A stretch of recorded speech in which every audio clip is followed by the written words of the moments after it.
Welcome to the flowerschool.com video library.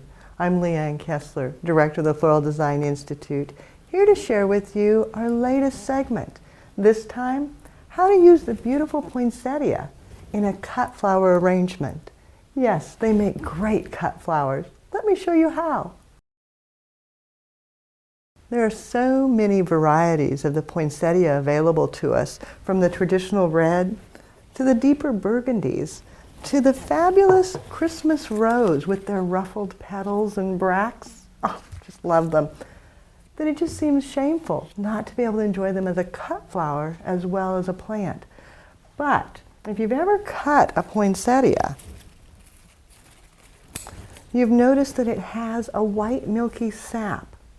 And that milky sap, when you cut it, if you don't stop that from bleeding, it's just going to die. It won't hold up for you.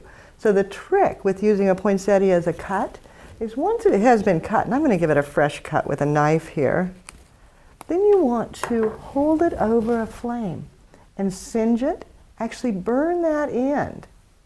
And yes, it'll still drink. Not sure why or how that all works, but it seals the sap in so that they don't continue to drip. On the lovely rose variety, I'm going to cut this down way low. There we go.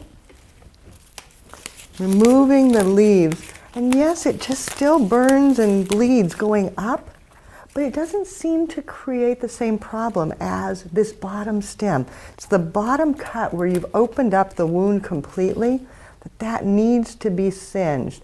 I don't singe all these little side parts, and I haven't found that to be a problem. But if you singe that bottom one and then just let it drink, you can use them in a cut arrangement and they'll last for a week or more. Yes, hard to believe, isn't it? A week or more. You'll find that the poinsettia may last longer than many of the other flowers in the arrangement. Now you can take just any arrangement that you like. This is just a lovely vase design with roses, a few ilex berries, some arachnid orchids, and evergreens. Finish it up, make it stunning, and it is beautiful all by itself. But then enhance it a little more by just taking your individual poinsettias. Now you can't cut them again. Notice I set my knife down. If you do cut them again, then you need to burn and singe them again. So you want to try to cut them the first time to the length that you think you're going to need, and then leave it alone and just settle it right down in. You may be wondering, will it work with foam? Yes, they last just as well in foam as they do in fresh water.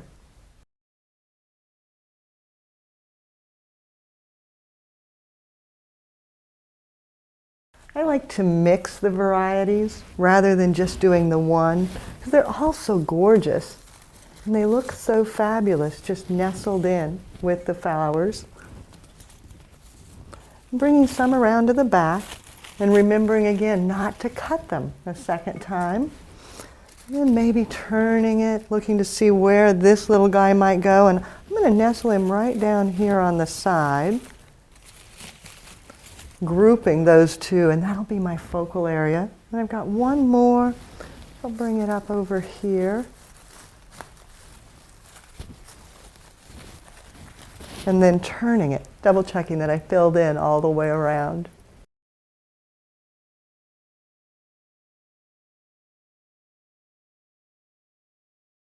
Once you have all these flowers together, the variations on the red, the textures, makes it fabulous. Doesn't really need a lot more, but I like to add pine cones. I always love the intensity of the pine cone because it's so dense, so much sharper, rougher, that it really kind of enhances. And I just hot glue mine directly into the arrangement. So yes, I've ruined that stem, but you know, that's okay. Won't hurt anything. They're so lightweight. They're not going to be a problem. And they show nicely then, rather than getting tucked behind on something where no one will even get to see them. Maybe even bringing it up high, up into the top. And it'll stick right to the branch without any problem. And saves me time. I don't have to wire them. That I love.